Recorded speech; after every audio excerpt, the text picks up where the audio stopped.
But now is the time when we can actually work with a lot of data, do neural networks trained on a lot of data that can adapt to quite a lot of genres. And what I'm seeing here is that we are currently bridging the gap. I believe somewhere down the road, we're just talking maybe about months, maybe 1 or 2 years, that we are going to see way more AI tools in those established digital audio workstations like Cubase and Logic and so on and so forth. So currently the door is open, people are walking through it, and we are going to reap the fruits of our labor very soon. Hello everyone, welcome to another episode of the D4 Data Channel podcast. I'm your host Deepak, and with me we have Dr. Tristan Behrens. Tristan is an AI guru and has significant experience working with music generation with AI models. He is truly passionate about this field. Tristan currently works at Schneider Electric as an AI advisor and a strategic consultant. So today we'll hear a lot about how AI models are used to generate music, and it's pleasure to have you here today, Tristan. And thank you for accepting my invitation. Thank you very much for a kind invitation. It's a pleasure to be here today. Great. So I have a couple of questions for you today, Tristan, and starting with this one. So what sparked your belief that AI is creative enough to compose music? Oh, that was a while ago, a couple of years back. I think it includes a couple of things, including a great article by Andrej Karpathy, who used to work for Tesla, doing AI there. And I think the article is called The Unreasonable Effectiveness of Recurrent Neural Networks, where he trained neural networks on text and on LaTeX and a couple of other things, and we're just predicting the next token, the next character, and then generated text that was quite interesting, poetic to say the least. And just a few years down the road, we had the same thing with proper token sentences where generated text. And now we are all doing GPT-3, aren't we? Right, true. So over to the next point. So what are the recent models you have been working on the AI composition? Oh, well. For me, AI composition, I work a lot in the symbolic AI field. So I don't use audio. Instead of that, I use symbolic music. So represented as notes like pitch and where they are in time, how long they are. And it's quite nice because there's a lot of data available in the shape or form of so-called MIDI files. MIDI files, that's a rather old file format, I think end of the 70s, maybe beginning of the 80s for electronic music. So representation of electronic music. Unfortunately, quite a lot of music, contemporary music and old music and, music from all around the world is available at that format. I think the biggest data set that I've been using is the MIDI dataset with 400,000 MIDI files, so 400,000 songs from all genres. Quite interesting.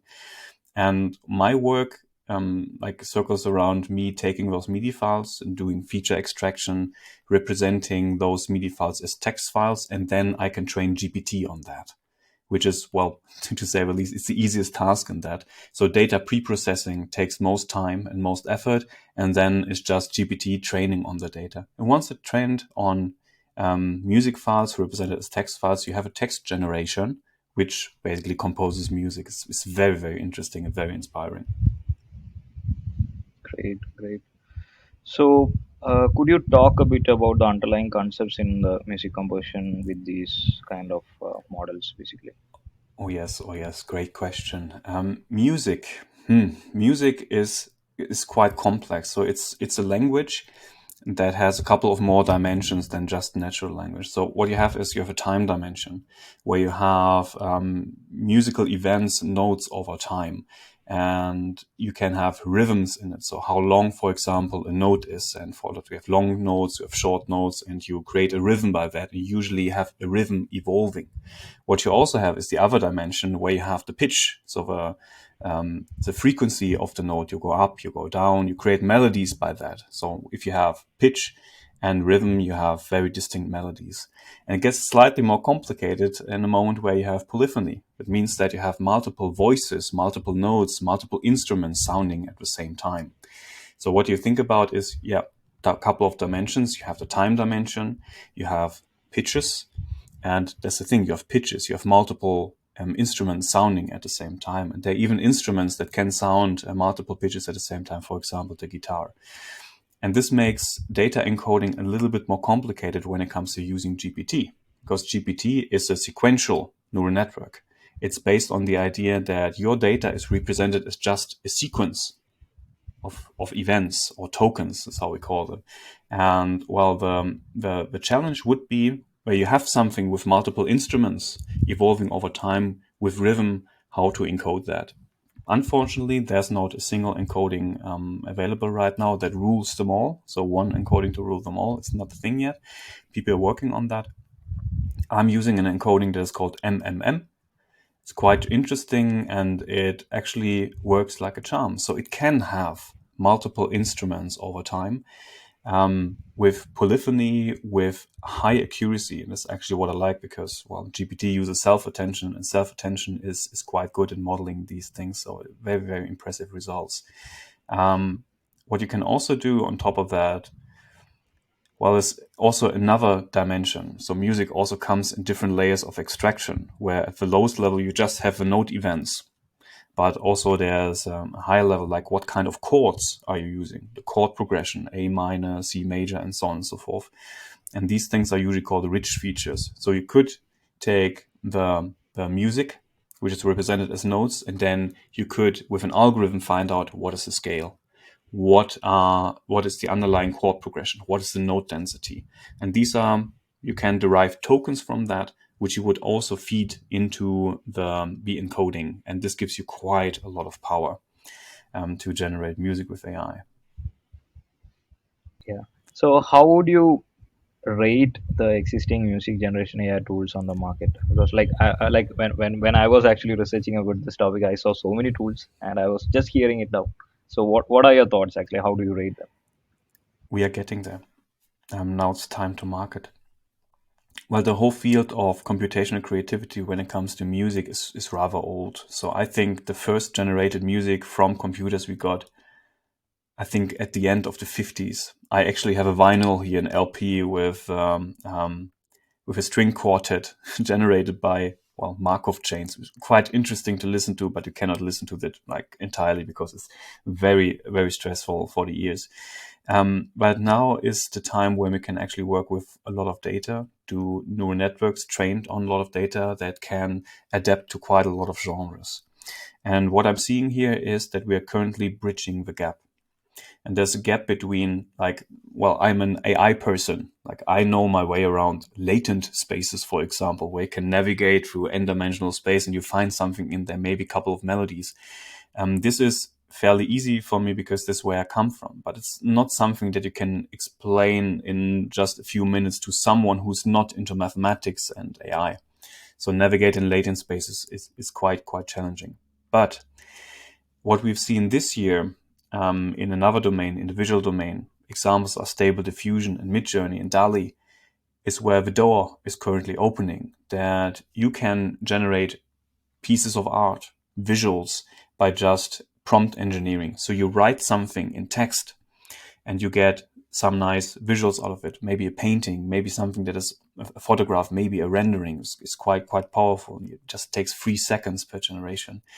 And when coming back to music, what I'm currently seeing is that this gap between the strength of the models and also people that do not come from that domain actually using it is getting smaller and smaller and smaller and smaller and smaller. So I believe somewhere down the road, and we're just talking maybe about months, maybe 1 or 2 years, that we are going to see way more AI tools in those established digital audio workstations like Cubase and Logic and so on and so forth. So currently the door is open, people are walking through it, and we are going to reap the fruits of our labor very soon. So yeah, so what is your experience when you take an AI generated track to a typical music composer? So this is actually a tricky question. I just want to hear the Yeah, thoughts on it. yeah. Oh, it's very, very interesting, very challenging. So first and foremost, before I answer the question, like how other people feel about it, my own personal experience is that it's you have a tool, and this tool has a deep neural network. This neural network is trained on music, and maybe just on heavy metal, maybe on classical music, maybe on everything that is currently available as MIDI files. And when I compose with it, it's a sort of dialogue that I ask the AI, please be so kind, create me a drum track. And then I get drums. And I say, okay, that's quite nice, but maybe you change the last bar to something with more notes or less notes. Do another click, and then I get in this iterative process the drums that I like. And then say, well, okay, drums are fine. Let's keep those drums. Let's add a bass track to it, or some guitar on top of it, or maybe the synthesizer. So I stack the musical material on top of each other, track by track. And it's always a back and forth, always a back and forth. And what I see here is that my interaction is more like sorting things, where I say, well, AI gives me something. I say, okay, that's fine. I keep it. Or no, that's not so nice. Maybe try again a little bit differently. And it's not me like dragging notes around. I don't do this anymore. Like occasionally, maybe in post processing, I change or add a couple of notes, but most of the time it's just me with the AI and we discuss. And after a few minutes, maybe 5 or 10 minutes, I have enough musical material to continue. And continuing means that I take this generated via dialogue with AI material, I put it into Logic and continue from there, arrange it into songs, assign the right instruments to it, tell a story, maybe add lyrics and vocals on top of that, and then finally mixing. And what I found out is that it takes less time than just starting from scratch. So I can do this. I mean, open Logic and start with empty sheet and then add something myself and build on top of that. But with AI, it just goes down to half the time invested. So that's the first half of the great question. The second half, well, people that are professionals in music business, how do they react to AI? And it's quite bipolar. There are people who embrace this, like readily, like say, okay, this is amazing because, well, it gets you out of writer's block. It gives you ideas. Sometimes they already have some arrangement of music and they just want to add another voice and they need a couple of ideas and they get it from the AI. So inspiration galore. So people embracing that and they are, well, just waiting for more AI that they can use. On the other hand side, there are a few people, I don't think there are that many, who are quite, let's say, negative, conservative about AI in music because, well, you know the story that taking away the jobs and it's not high quality. It's just toy. It's just elevator music. You won't do these things in professional lives. But the thing that they are missing is that at least what I am doing is not push button AI music. I don't want to push a button and then wait a couple of seconds and have an entire song. You see, I talked about this extensively that I love the dialogue, that you get something from the AI and you go back and forth, back and forth, back and forth, and you build on top of what the AI has proposed.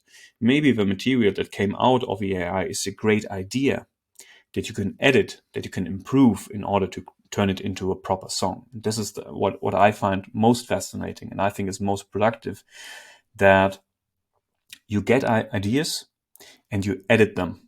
And it's the same that we do with texts. So if you use GPT-3, you never use the text that has been generated. You edit the text, you steer it in certain directions.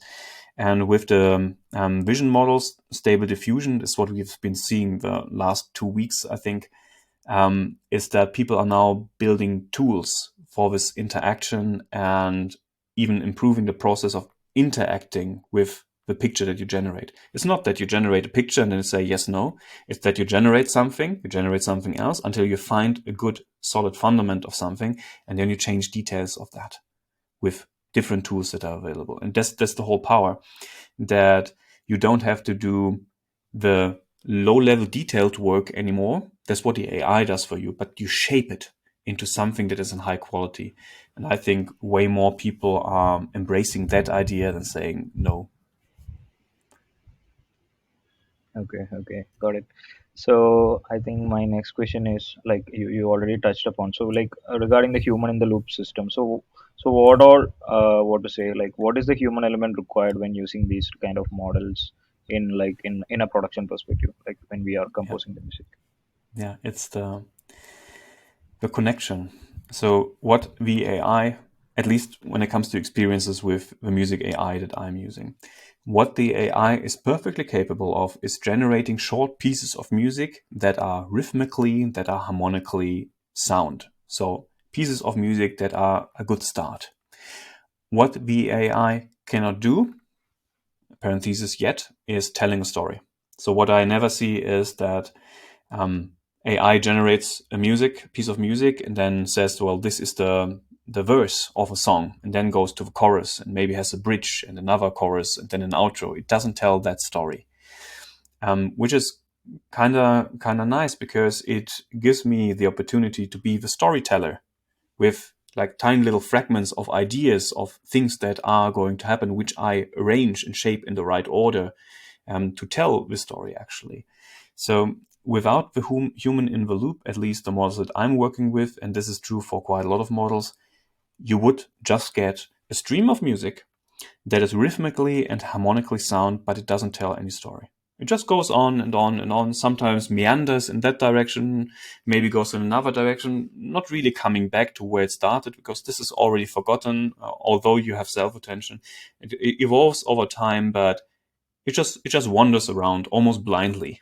And that's the thing, because it's the human in the loop that has the vision, that has the direction of where to go. And in combination is where the magic and the power unfolds. So ideally, we'll get that music snippets, and like based on that, we need to actually assemble it based on like how much we are actually liking that part. Yeah. And finally, we actually put lyrics on top of it. Oh yes. Oh yes. Which is another story of itself. So I have so last year I started going public with my AI. So I trained quite a lot of neural networks on all the data sets that I could get.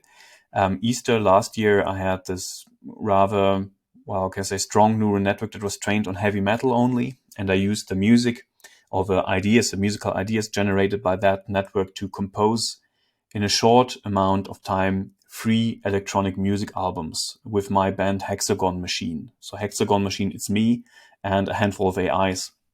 And this year I decided to slow down a little, focus a little bit more on the details. So first decision was to move slightly away from electronic music towards more heavy metal music. So I now have guitars in it. I didn't have guitars last year, so now there's guitars. And I also finally decided to add some vocals on top of that. And well, easiest thing for me, I mean, writing lyrics, I can do that. I can get inspiration somewhere and then write those musical poems. But I also decided consciously to use GPT-3 for that. So I prompt GPT with, well, this is a song about this and that, and has the structure, and then I go back and forth with GPT to have the lyrics, also listening to the music at the same time to make sure that it kind of fits. And then, well, after like maybe 10, 15 minutes, I have the lyrics ready, and then when I'm home in my studio, I just record them, route my voice through all the effects processes because still it has to be a little bit Terminator-ish, like industrial metal synthetics sound, so no clear voice, and that's just all distorted to give a great holistic picture.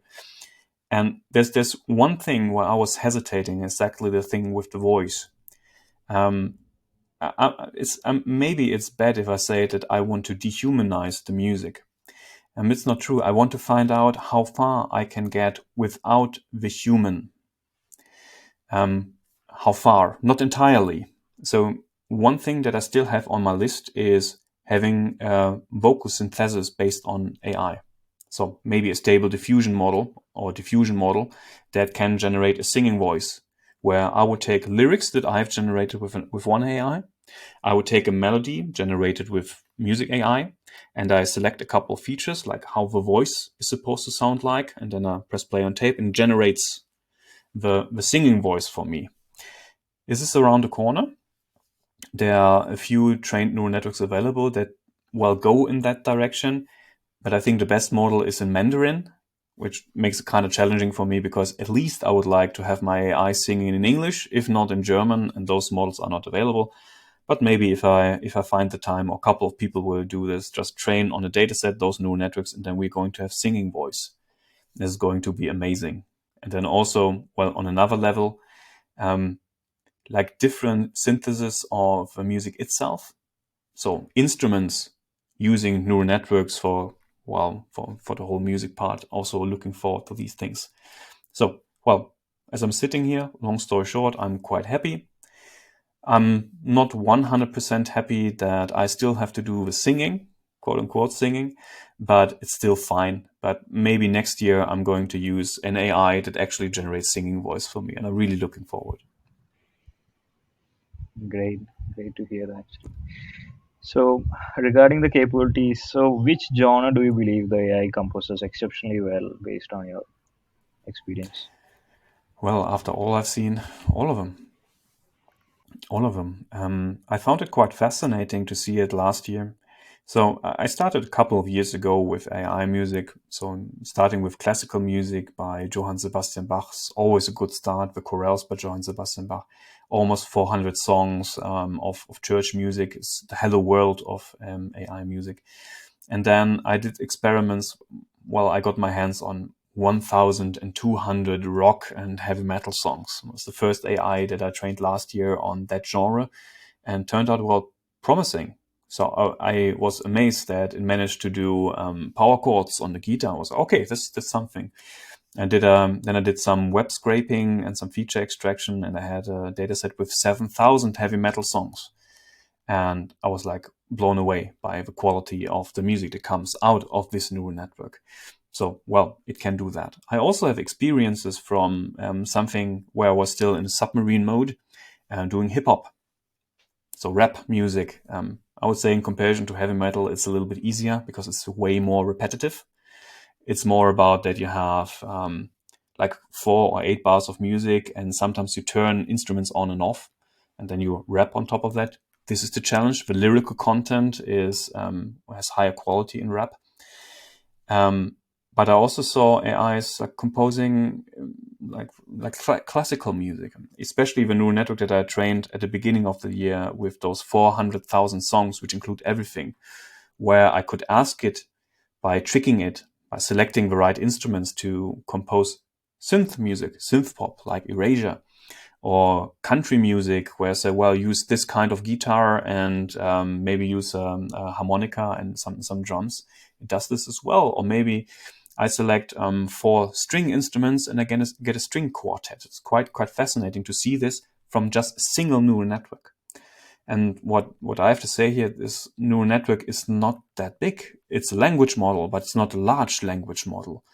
If I remember well, GPT-3 has 176 billion trainable parameters, and the neural networks that I work with for music composition, they have 20 million.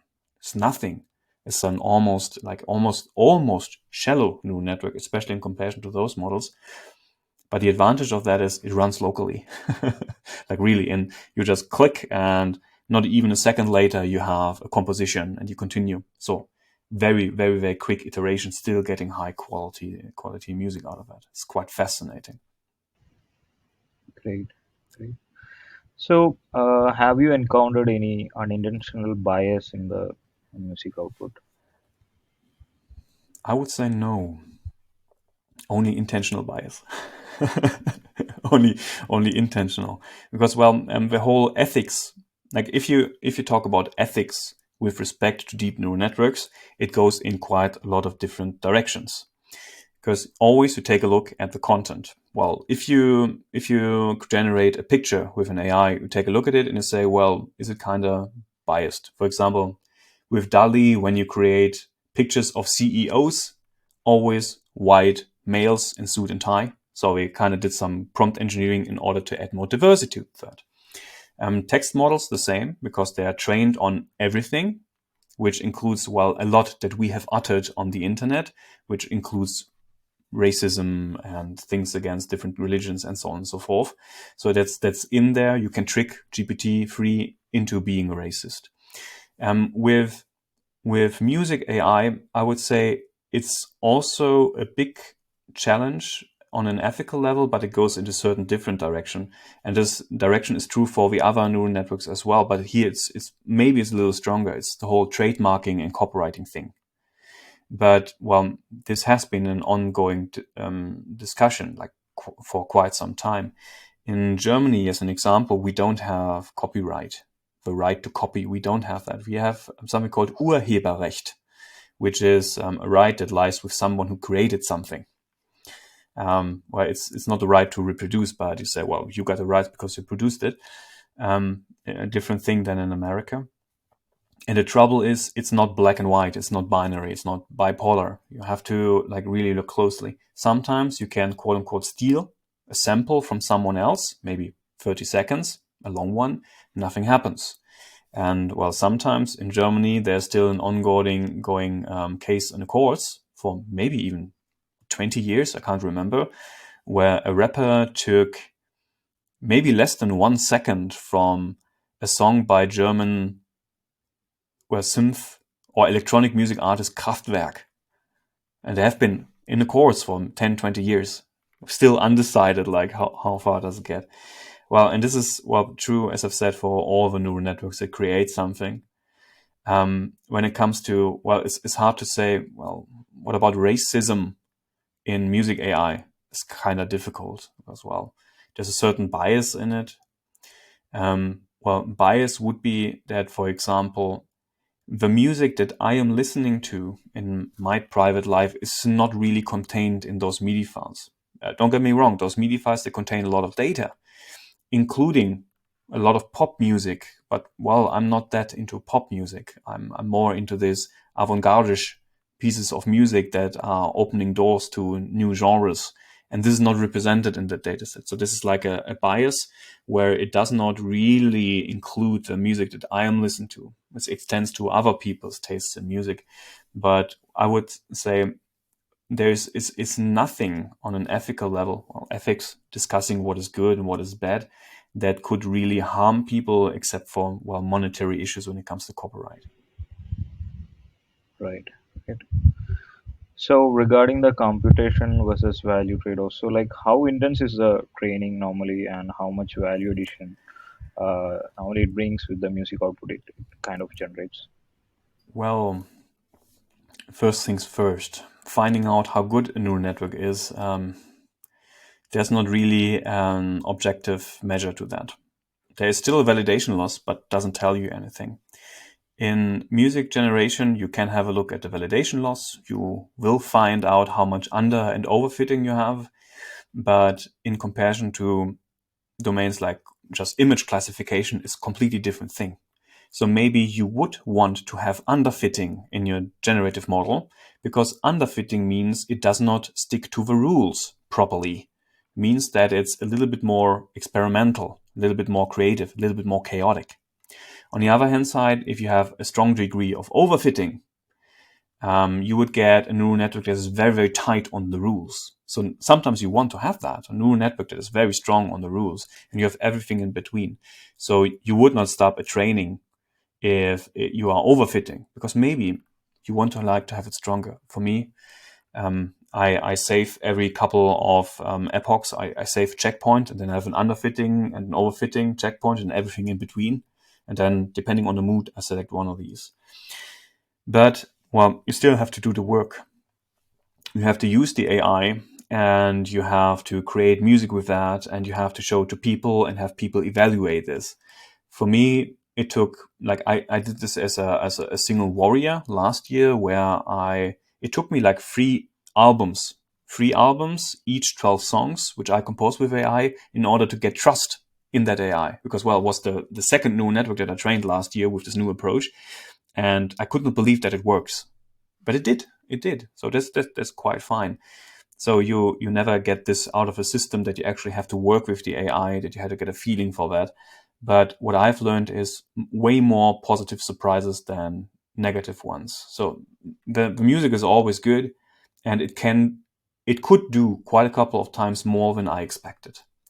When it comes to training, it depends on the model size and the dataset size. If you have a small dataset like those 400 songs by Johann Sebastian Bach, you can do it on collaboratory. no problem. You can even do it on M1 if you use a TensorFlow implementation, or you can use it on Apple Silicon once they got a PyTorch updated to the latest hardware acceleration. So this is quite easy doing the Hello World. I think the rock and roll music neural network with 1,200 songs, I trained a few hours on a single P100, I think. So quite not so strong graphic card in comparison to what we have available right now as a state of the art. The heavy metal neural network, that took 4 P100s 4 days in a row in order to get a checkpoint that is quite good. And I've been using this extensively. And this year I've been blessed. So shout out, thank you very much to NVIDIA, because they granted me access to DGX2. DGX2 is it's not really a supercomputer, but it's a very, very strong server where you have 16 V100 GPUs in it and 96 CPUs. So I could do way more experiments. And I'm very grateful for the support by NVIDIA that they're always giving me. And it helped me. So I had this for 3 months. And after 3 months, NVIDIA offered me an extension. So do you want to continue? And I said, I would love, but I have to say no. Because now I have so many neural networks trained, I have to do experiments with those. So I could busy myself an entire year just training neural networks with different encodings, different data sets, but I would like to use them. So I said, thank you very much. It was very kind. Let's continue the work. And the biggest model that I have trained there was trained on those 400,000 songs with a special encoding, which is something in a ballpark of 250 or maybe even 300 gigabytes of text data, where I remember that the pre-processing took 30 hours on 96 CPUs. And the computer was just running on 100% on 96 CPUs, pre-processing those things for 30 hours. And then training was 1.5 weeks on 16 GPUs. And then I got this very, very good neural network with rich features out of it. So, well, it has quite a power usage to it, but I think those things are necessary in order to explore what is possible with AI. Still, no comparison to DALL-E, no comparison to the large language models. It's actually something that's kind of reachable. Currently, I sometimes do trainings, do experiments with different encodings. So I'm now using just my two RTX 3090 setup that I have here in the corridor, and training on that, just tiny little data sets. And once I have my understanding that those encodings that I'm working on work, I can scale. And that's the most important thing, that you don't have to start with 400,000 songs, because actually you won't do this. You start with 400 songs and then they scale yourself exponentially, which is it's quite a good exercise. Yeah, I recently saw that post when you actually procured that recent RTX GPU. Yeah. Yeah, it's nice. It's nice. Here in Germany, we have a little bit trouble when it comes to heating because of the current situation again. And well, I can tell you, it can heat up a room overnight. It's quite nice when you go into the room and the computer is still there. So last night I rendered a couple of videos using Stable Diffusion, and well, I went into the room in the morning. Oh, it's warm in here. Strange situation to I be have in. I have the smaller version of it actually. I have Yeah. 3060. Yeah, Oh, it's this much is like quite that. good. But It's yeah, quite good, quite good, quite good. So we really had to arrange this. So I'm living here with my fiance. So well, I cannot leave the machine in the living room. It's impossible. It's like a plane landing. But if you put it in another room, that's quite fine. right. Okay.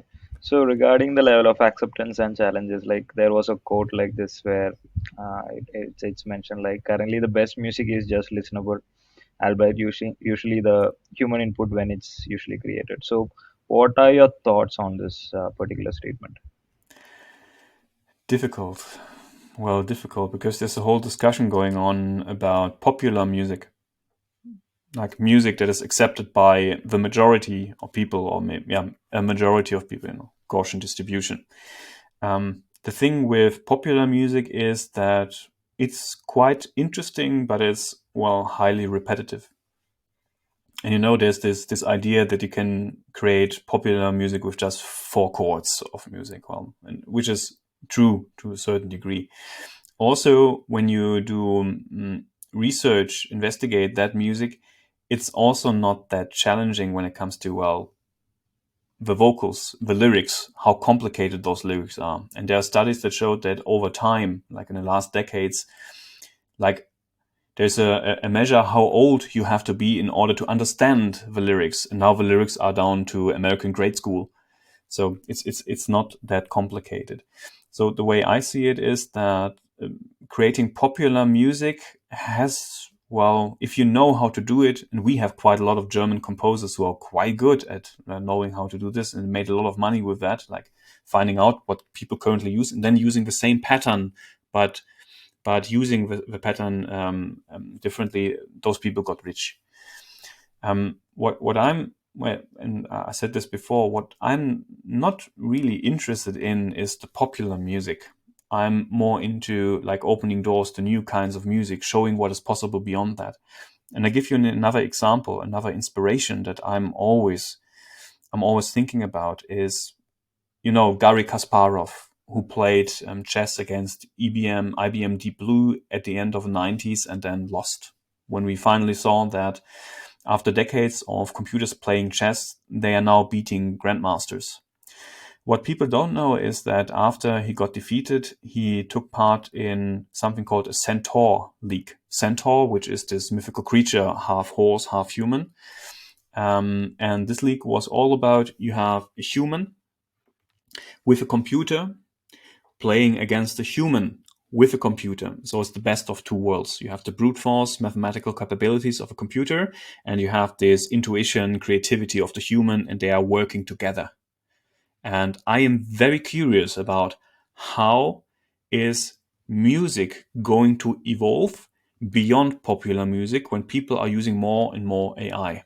What I believe is that more and more popular music composers, producers will use AI just to shorten their paths, but I'm more interested in the more complex work that comes out of that.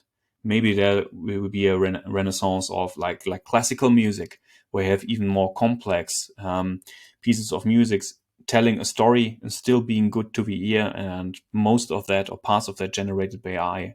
Maybe there are going to be new electronic music genres, maybe new metal music genres. Well, I'm trying to push industrial metal forward with AI because, well, I show that this is possible with AI, opens quite a lot of doors. So I'm quite optimistic that and end of the day, we are also going to see an explosion in creativity based on AI, like we are currently seeing with the vision, those image creating models. Okay, okay. So regarding the business models, so what are the business models that can be actually rolled out for AI plus music combo? Yeah, tools. Creating tools. That's the thing. Creating tools. I have a little doubt. I mean, there's some like how, monetizing. Monetizing is always a little difficult. I mean, I'm an open person. I love open source. Also, but still, I have to make a living. So I'm always thinking about this at night. First things would be tools and plugins that you can give to people. Maybe web applications. Monetizing by just providing the API, I don't think that is going to happen. You remember, well, if you take a look at GPT-3, it is almost API only. So you pay for every token that has been generated. Then OpenAI tried a similar thing with DALI, where I think you pay per generation, just not so much for a picture that's being generated, and turned out that this is not the best approach because, well, you cannot protect your business models because, well, at the end of August, someone publishes stable diffusion, and then your whole business model goes down the drain because now people can do it at home. So it's very, very, how can I say, disruption is always around the corner. So, but coming back to music, yes, I'm always thinking about tiny little applications like plugins that you use in your digital audio workstation that extend your creativity. So more tools in a toolbox. So that's what I'm aiming at. Got it, got it. Yeah, that makes a lot of sense. So regarding the ownership, what if the AI created music is strikingly similar to an existing song or piece of music, and would AI created music be copyrighted actually, or like be protected by any copyright laws? Yeah. I think in Germany it's not possible to assign the Urheberrecht to the AI. I think it's not possible. In America, it's definitely not possible to apply copyright or to give an AI the copyright, because how the copyright is written is it applies only to humans. But also the other way around, if you have an AI training on copyrighted material and you have the AI generating new material out of that, it falls under fair use. So it's fine to do that. So that's why the whole controversy with GPT and also Codex for Copilot, same thing, it's fair use. It happens at the moment when you publish something. So far, every time I uploaded something to YouTube, there's this copyright checker, right? So uploading, we check it, no complaint whatsoever. So I'm holding my breath, crossing my fingers that it's going to be like that. On the other hand side, what I see here, again, disruption. So I believe that a couple of laws that we have, and there's not one law on the globe, we have different laws for different nations, so different countries, that this is going to change significantly.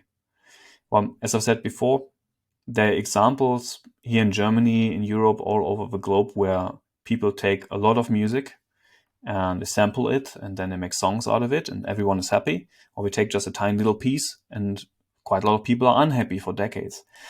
And what I'm more thinking about is, I mean, in America, there's the band called Run DMC, which they had a completely different approach to creating music. They are not, well, it's not about thinking about harmonies and different instruments. They sample. So they take different material and they sample something it, and they had this great collaboration, Run DMC and Aerosmith. When Run DMC, I think they sampled pieces of music from Aerosmith, and then, what was it called, Rick Rubin, I think, one of the producers, managed to get Aerosmith and Run DMC into a studio.